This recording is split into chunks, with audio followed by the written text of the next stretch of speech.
Welcome to the Totally Awesome Fishing Show. Now, here in Britain, you think the carp, the great big fat carp, is our major cult fish. And in truth, it probably is. But there's another smaller species of carp called the Crucian Carp, which is, to my mind, a much prettier fish. But nowadays, there's less and less places to catch them.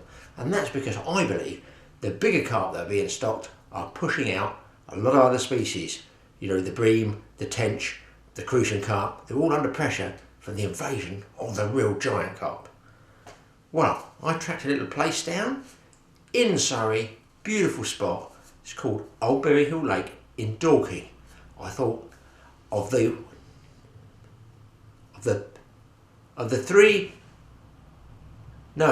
two friends that I do have, one of them told me to go over to a place called Milton Lake, and that's where I went, part of the Old Berry Hill Lake complex. And indeed, I needed information. Where could I get it from, of course? Yes, a man in the tackle shop there.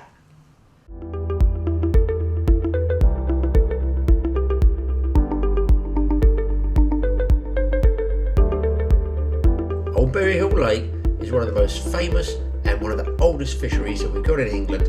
It is part of an estate lake, and in here there's carp, there's bream, there's tench, there's pike, there's zander. It's a great all-round fishery that anybody can fish on a day ticket. Well, morning Dave. Oh, morning Graeme, good to see you again. Yeah, good to be back. Good to be back here. Excellent. And I don't think I've fished you in the summer before. Last time we were doing the zander in the winter. Yes. And that was really good. Now I understand you're going to be pointing me in the direction of Milton Lake, and we're going to need to drain you dry till you're weak at the knees and give these guys on YouTube a few tips. Graeme, Milton's a lovely lake, traditional, really old-fashioned lake, full of nice reed beds, lily pads, obviously holding spots where tench and crucians and roach want to stay. It's been really fishing well just recently. A lot of pleasure anglers have been going up there, getting nice bags of tench mixed with a few crucians. It's been just fabulous. The weather's been a bit up and down, so they've been a bit unsettled at times, but with the pads up, the fish seem to have settled in those areas, and they can be caught against the pads or in the inside rushes. Gotcha. Not too bad at all. Yeah. No mention of carp here, I hear. There's no mention of carp. I mean, there are a few resident carp in there which shouldn't be there. We try and keep it to just the tench and crucian fishing, and obviously the roach are there in shoals as well. We try and take them out when a stocking program or a netting program is run. We try and take them out because traditionally we've got other lakes that people can catch carp on. Yeah. And we want to save this for the old-fashioned stuff of tench, nice, traditional June the 16th now, approach. Ledgering or float fishing? Well, if a beginner comes here, what would you suggest? Yeah. And you know, what's the most popular method? I think it's an ideal lake for float fishing. Absolutely superb. Fairly delicate approach because the fish are quite sensitive. They're not, heavy feeders and heavy biters, as you might say. So a small waggler float, attached bottom end only, with 2 or 3 small dropper shot to 3 or 4 pound hook length with a 14 or 16 hook is a perfect way to approach it. As in any fishing, plumbing the depth accurately is vital as well. Okay. So you need to bring a plummet along with your other equipment, small wagglers and normal sort of shot. Have you actually got a pretty well equipped tackle shop here as well? Yes. So people can buy the right waggler. I mean, mine will be ancient antique ones. That's but right. You'll be able to, can you show us some? Yeah, but by all means, no, certainly. I'll show you some and go through it quickly. What you'll need. Be a pleasure. Yeah. Okay, Graeme. What we have here, say, float's ideal for Milton. Basic patterns: insert waggler, one of which is loaded. The other is a more sensitive pattern, unloaded. So you then have a choice of putting locking shot on, or I would also consider the use of a gripper stop, which is a plastic sort of stopper that slides on the line.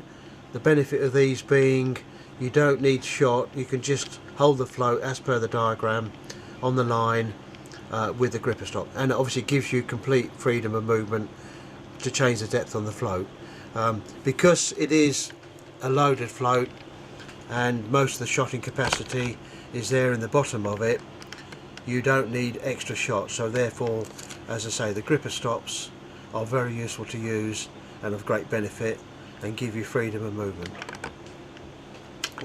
Also in the same vein, once you've got the float set up and shotted correctly, a very good guideline is to look at the diagram there, and the float is shotted up to dead depth. Quite important that, because if you've got dead depth and the float, the hook just on the bottom, just off the sort of base of the lake, when the fish does take it as per the picture, you get a very good positive indication on the top of the float, and you'll hook more bites and land more fish less deeply as well, which is important, by using a plummet, common bit of tackle, to use a plummet to gauge the depth of the water in front of you before you start fishing. Absolute must. I'm sure people have used one, but it's a case of just putting the line through the copper eye, hooking it into the cork or bit of rubber, depends on the material you've got, and then that is then attached to the line, sink to the bottom of course, the float being locked on the line, as we said earlier with the gripper stops, will then either sink or lay flat, and then you adjust it accordingly from there. But really, best tip really could be a plummet every time you fish is most important, because you do want to be fishing on the bottom where your free offerings of loose feed are ending up. Well, Dave, you showed us about the floats, and I see you've got customers coming through the door like you wouldn't believe here. So what's the story with those, Dave? These are our little friends, and they're a joy to see. We looked after them since they were only a few days old, and they come in now on a regular basis and obviously want their breakfast, and they've survived on the maggots we've given them, and really developed well and have avoided predators and survived the big bad world. And they're now out of habit our friends, and they come in and want a bit more grub every day. And Mum's out there, who is absolutely superb mother. She's kept 11 babies right through the vulnerable period. It's been really nice, and as you can see, they're very quite friendly, a bit too friendly in fact to be in the shop, and they'll tug your hand and want to eat out your hand and get as much free bait as possible. Oh, those are fine. Dad might bully them now and again. Yeah. So, full control. yeah, they're all part of the fishery and what we represent. Okay, Graham, just moving on to baits that are obviously traditional and good catching baits for Milton. You can't go far wrong with a good traditional maggot. Obviously worms, hemp seed, all good old-fashioned stuff that will catch crucians and tench and even some of the nice roach up there. But also recently there's been a big introduction of pellet fishing, and what tends to happen, you buy a small pellet as a feed bait, soak it and feed it in small balls, and then you can now commercially buy really good quality soft hook pellets. They go straight on the hook then, Dave? Go straight on the hook. The beauty of these is they're all prepared. They actually named this particular one a jelly pellet because it's got gelatine in, which tends to hold the bait together and less likelihood of it coming off. They won't take a big cast, but fish close in on light waggler work like we've been talking about, absolutely ideal. Again, in conjunction with sweet corn, luncheon meat or a form of luncheon meat, all very good baits. But ground bait? Any ground bait at all? Ground bait, yes, I would also agree. You know, here's one of many that are available and they all work. Again, a good traditional ground bait, a green one in particular. I think the key would be not to feed too much and large quantities. My philosophy in feeding bait of any description is you can't take it out once you put it in there. So if you put in too little at the beginning, you can build on it. Put too much in, the fish will go away and not feed, and you can't point to no return. But all these in moderation, all baits will work and catch fish on the day with the tackle we discussed earlier. They've got a nice little tackle shop there, and there's pretty much every type of bait that you could want for fishing on any of their lake complex there. They've got quite a good range of tackle as well, but what you've got to remember is you have to dip your nets. This is to stop the spread of fish disease from one water to another, and you've got to let them soak for at least a minute in this chemical to kill off any bugs and bacteria. Well, I'm down here now where Dave sent me. I'm on Milton Lake, really seeing it, very nicely landscaped. There's actually two lakes, there's another one behind me here, and I'm down on the peninsula, almost peninsula, it's just sort of bowed out bit really, it sticks into the lake a bit, opposite an island. Plenty of other anglers fishing around here, and that's during the midweek as well, so I guess at weekends it gets busy. Lovely and scenic, got yellow irises out, and more important for tench lovers, some lilies right in my swim. It's a great looking place. I can't wait to get started. Now listen, I'm not stupid. I've baited up about an hour ago, put these little pellets in, I put a few grains of sweet corn, some maggots in there, just a little bit, just like Dave said, close in, because it's going to take me half an hour to rig up. It takes me 3 weeks to thread the line through my rings. There's match rods with the 42 rings and my eyes is not a good mix, is it? But anyway, I'm hoping that I can get straight in there and catch fish from the off. There's a guy about 4 swims down from me, he's doing a practice session on match. He's got a big match here I think at the weekend, and he's caught some spanking roach as well. But that's what he's after, the roach, obviously, for the numbers for the match, I guess. Let's go and take a look at the swim. Well, I'd set myself up on one of the really nice big wood platforms. These are some of the best fishing platforms I think I've fished from. They're really well maintained, solid structures, and I've actually got the umbrella up, not because of the you know, any impending storms, but I've also got a bread basket there for a rear rub rest and the umbrella to try and keep the wind off the microphone so I can actually talk to you guys and hopefully you can hear me and what I'm going to tell you. Right, so I'm here in the swim, lovely good platform, screened either side by these rushes. Although the pegs are, you know, ready for doing match fishing, you've got a nice bank, you've got a nice screen here. You can have an angler 20 feet next to you, you wouldn't even know he was there.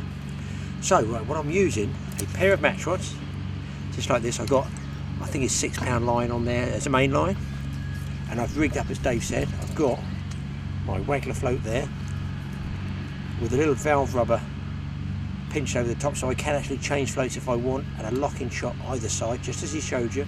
Now I've plumbed the depth as well, so I've got it just so the float sits nicely. This rod is a 13 foot, I didn't mention the name, don't do me any favours. It's a regular match rod you can get from tackle shops. Same for this one. This one is a much faster tip though. This would be, I would say, possibly more glass in this one, so it's going to be a bit softer. So I'm actually fishing that left by the edge of the lily, so I might just get a Crucian Carp there. And being a softer action, it might just be a bit more forgiving if I have to try and power a fish away from the lily beds.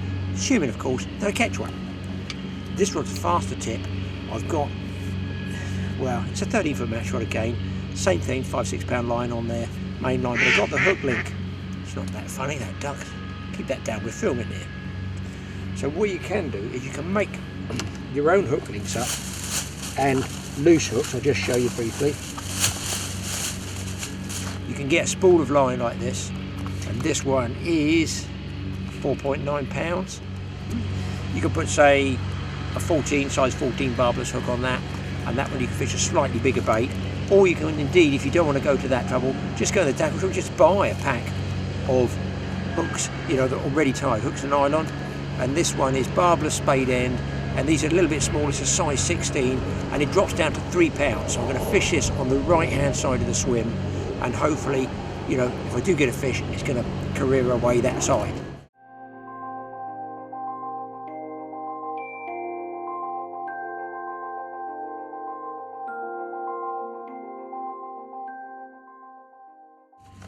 Right, I'm going to bait the left-hand one by the lilies up with some maggots, some nice maggots, probably red maggots. I always find tench are good on red maggots.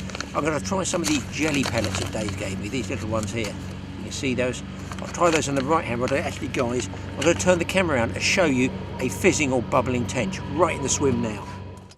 And of course, you need those signs to be able to tell you where the fish are. A lot of the lake, you won't see the bubbles on. The fish could still be there, but where are you going to cast to? Was at least if you see the bubbles, it gives you a guide that there are fish feeding on either ground bait or natural food.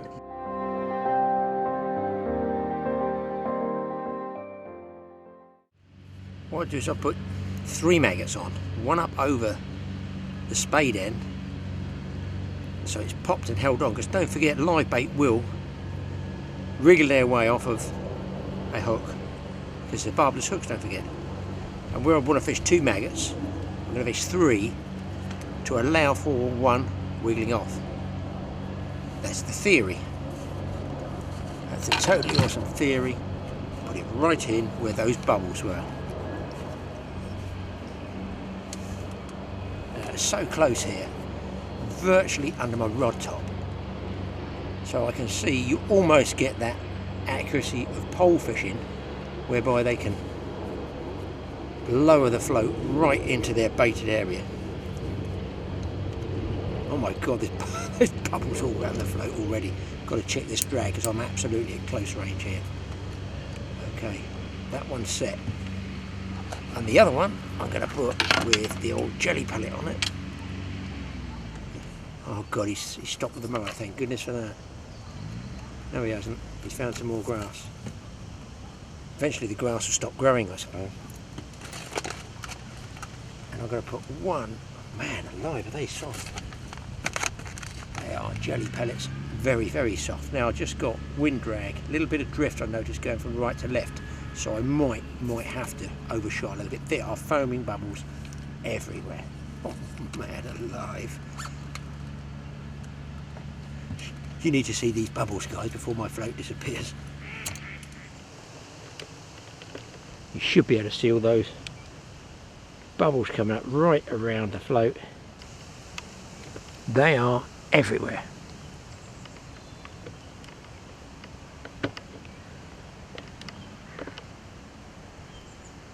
Now I'm just going to barely tighten up to those waggle floats. Probably have to take the shotter for one, because that wind is dragging, a little bit of drift, and it's just slid the float down a little bit too much. But I think why they're fizzing like that, possibly not so much the maggots, I've got a feeling it's those little micro pellets that they're sort of sieving through their gills, and I believe that's when they're digging through the mud, sieving everything out, that's when you get all those fizzing bubbles, the telltale signs.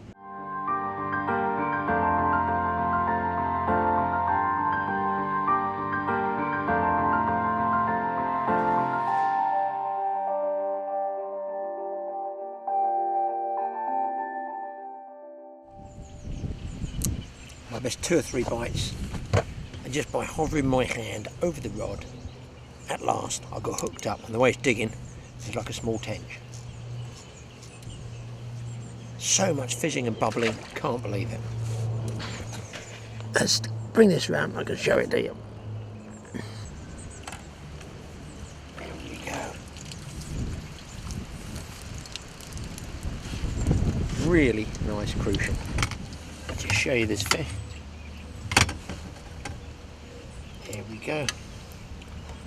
That is a nice little Crucian Carp. Good scrappers. Generally they like sweet corn. But this one took 2 of those little jelly pellets. He loved them. Anyway, it's a start, and I'm sure they are actually contributing to that fizzing.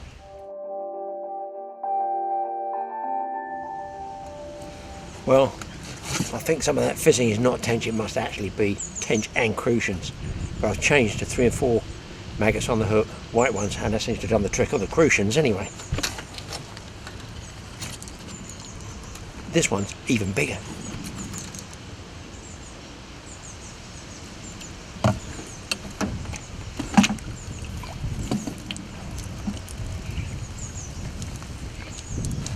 Now that's what you call a quality Crucian Carp. And there, I line on are the maggots just on the edge of his mouth. A lovely looking fish.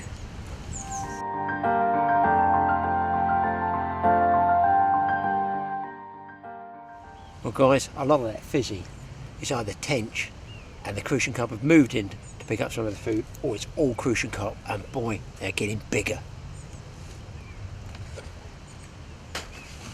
Just have a look at this Crucian Carp. I'll bring it in the lens slowly to savour the moment. That is a biggish old Crucian Carp. There's the maggots, and do you know what? It's just nicked on the outside of the mouth there. Hook falls out. Absolutely stonking Crucian Carp.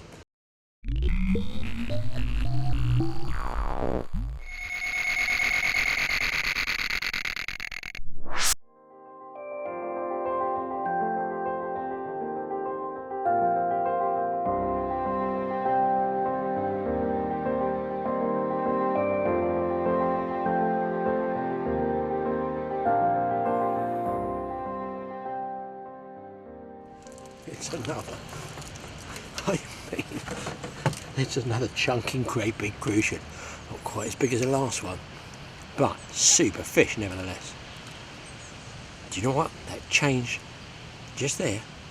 4 white maggots. Seems a bit overkill, but they love it.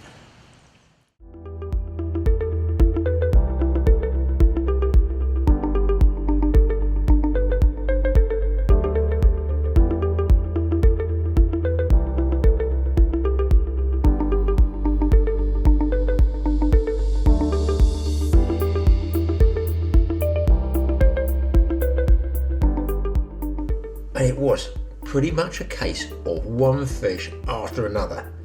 By keeping that feed going into the water on a regular basis, you can actually what they call build to swim, and that creates competition amongst all the fish there.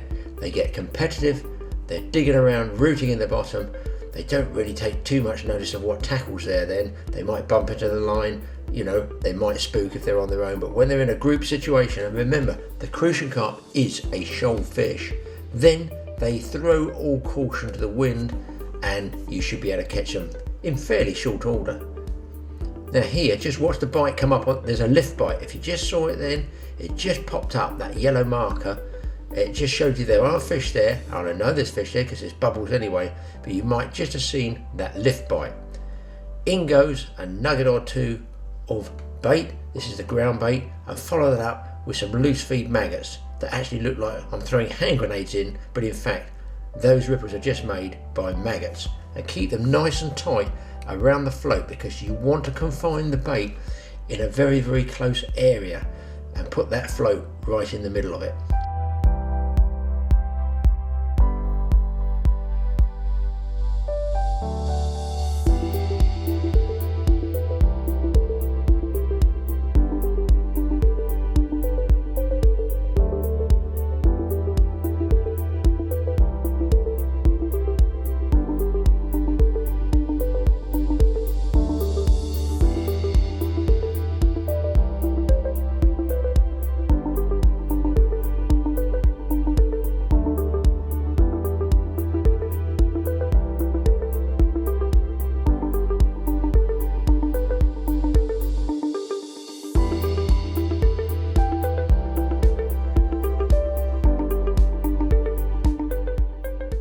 Barely had I got a float in the water, it just settled, then I got a bite from another Crucian and I was hooked up yet again. This fishery is not as, as I was in some special swim. The guy next to me was also catching Crucian and he had a couple of tench there as well. So it's just a question of getting those fish confident in your swim, getting them feeding, working out what type of bait they want, what hook size, how many maggots on the hook, do they want worm, do they want sweet corn. Eventually you'll find something that they absolutely like, and that's when you can really start to build a pretty impressive catch.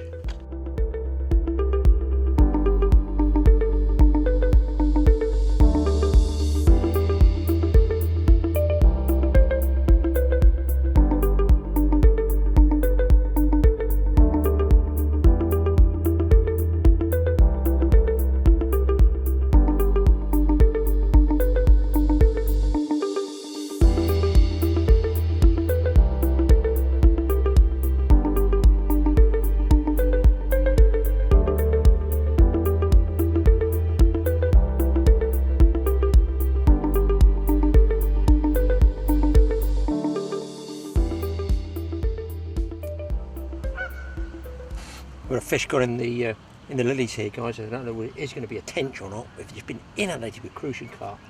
Oh, it's a really big. I don't even think it's a rudd. I think it's one of these big roach Matchman was telling me about. Oh, I've had no tench, but nice rudd, a load of specimen Crucians, and look at this. Oh my word. Try to poke that through the other camera lens. Oh my word. Now calm down, Eddie. Look at this road, people. That is superb fish. That was on the red maggots, but I've definitely got more bites on the white. And a superb looking roach there, and apparently there's loads of them in it like this. What a fish. Fish I don't know, it's well over a pound, I'd say, probably £1.2, £1.3, something like that. Super fish. I've got a feeling I'm going to come back in the winter and catch some roach here as well. As if I can plough my way through the Crucian Carp stock.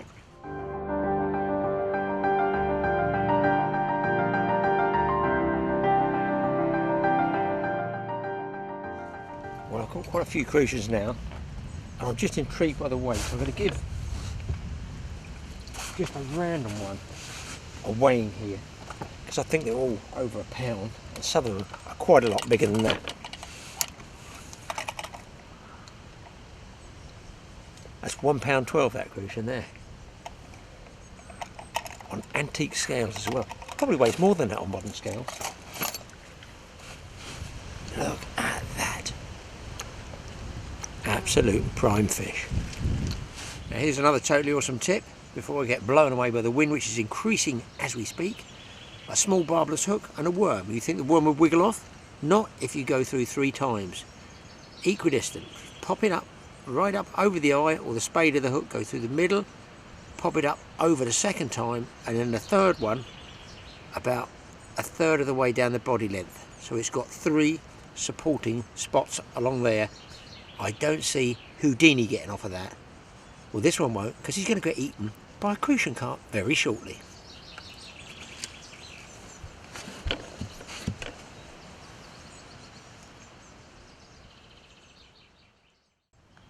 What a good job they left this bread basket here, because that's my backrest, because I forgot to bring my tripod, my stand, and while I managed to get 2 front rests in the little holes that are left in the front of the platform, the back's a no-go area, so at least this way I've got the rods down a bit.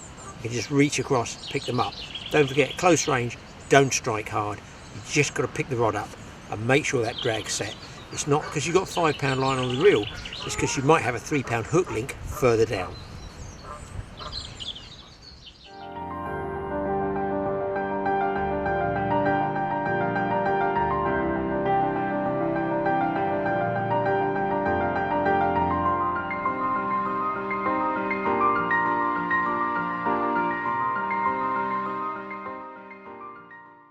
Guys, I'm going to take a little break in proceedings here.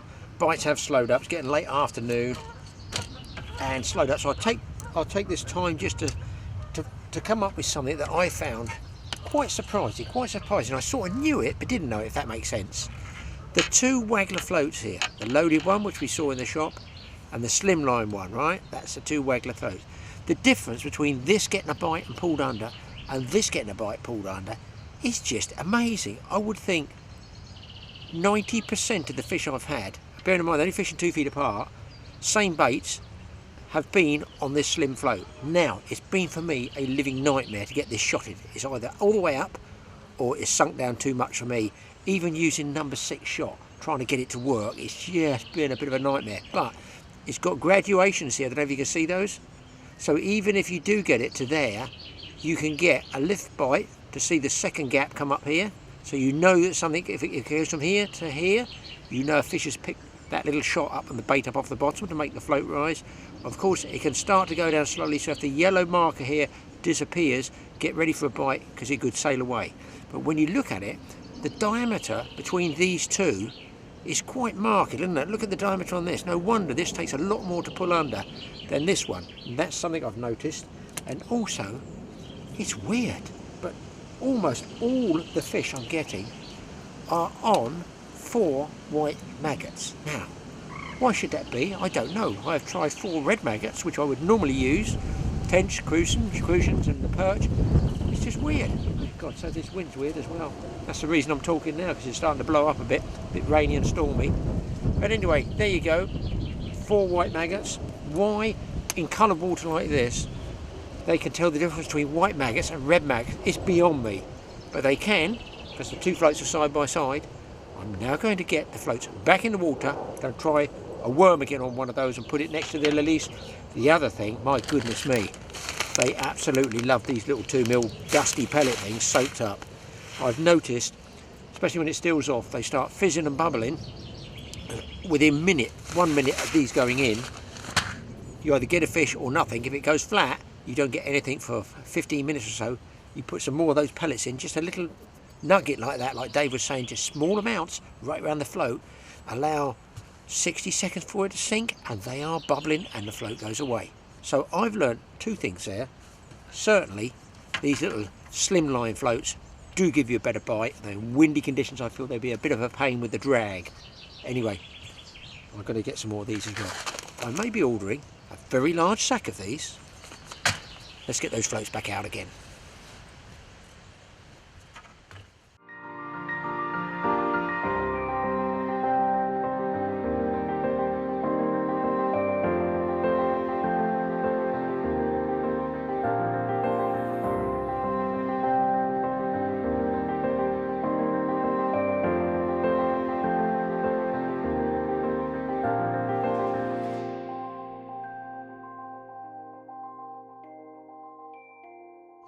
Well guys, Dave's come down here to see if I was catching anything, and as he was here both floats went down, and I've actually got a double header here of Crucians, lovely big Crucians, no other tench or anything showing up. I've got one in the lilies here, whether I'll get him out I don't know, he might come out.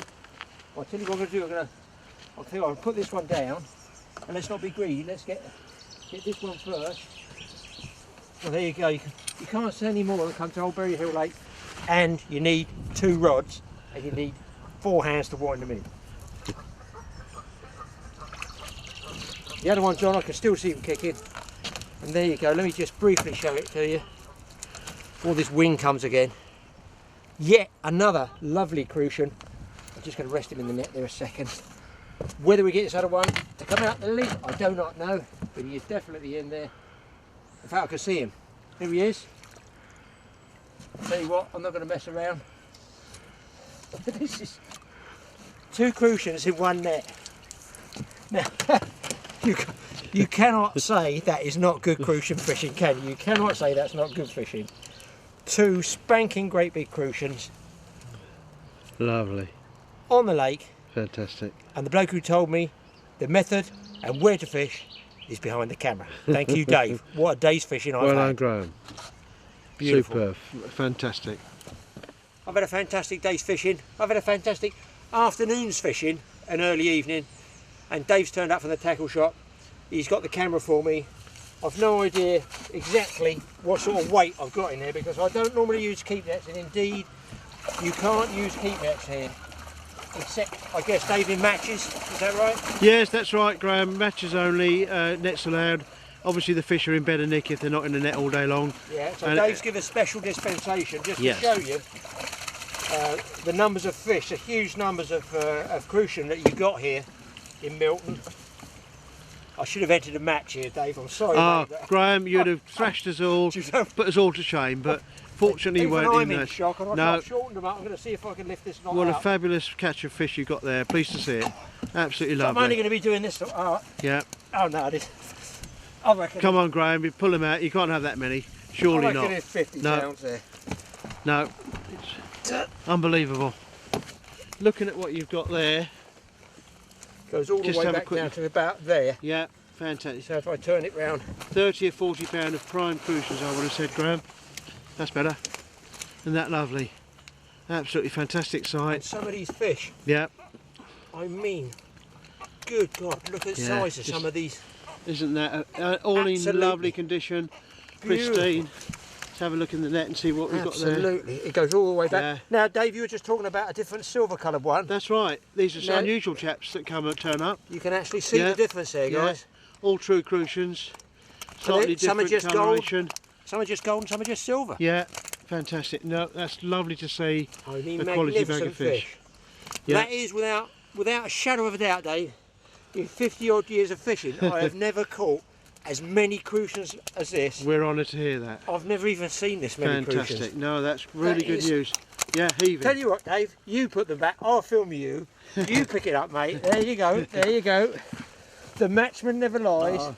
Oh, I should be so lucky. You see what you reckon. Yeah, I mean, look, you've got a fantastic bag of fish there. Oh, look at that big one there in the middle. That's a big fish there. 2, 2.5 perhaps. I reckon it is. I weighed one at 112, and it wasn't that big one there. No, 2, 2.8, 2.9 possibly. Absolutely gorgeous fish. Fantastic. That is to a see big it. one, yeah, that is a big one. Lovely, lovely condition, nice mouths, perfect. Fantastic bit of Really fishing, good Dave. to see it. Yeah. So what do you think's in there? No, You're the okay. matchman. Have a hoist and see what you think. Guess. Oh, that's really lovely, fantastic. 35-40 pounder of Crucians there. That'll do me, that'll do me. Really, really fabulous performance. Marvellous, mate. Yeah. I'll let Really you good. Put them back. Yes, yeah, line nice them back, and get them gentle. all back. They've Here we done their go. job. And as I said, no harm done from the net. They'll all swim off ever so happily back to their home and get caught for another day. Lovely, it's a lovely fish in there. Good to see it, and I'm glad you've had a great day, Graeme.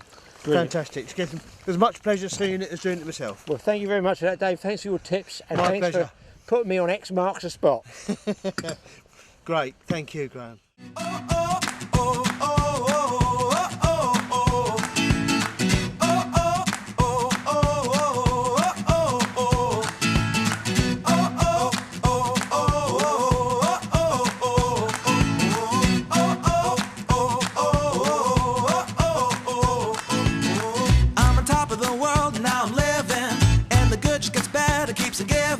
Not even close to the end, it's just beginning. Life is getting lighter while the days are getting brighter, yeah. And it's a good, I won't even worry anymore. Took all my cares, took and kicked them all out the door. Go on and try, come and tell me what you're waiting for. Move and keep them going till your life is overflowing, yeah. I do a dance of victory, cause now I'm living good, no I'm not living like I used to be. Now talk about things, talk about my mind. Now I'm free from the words that I love.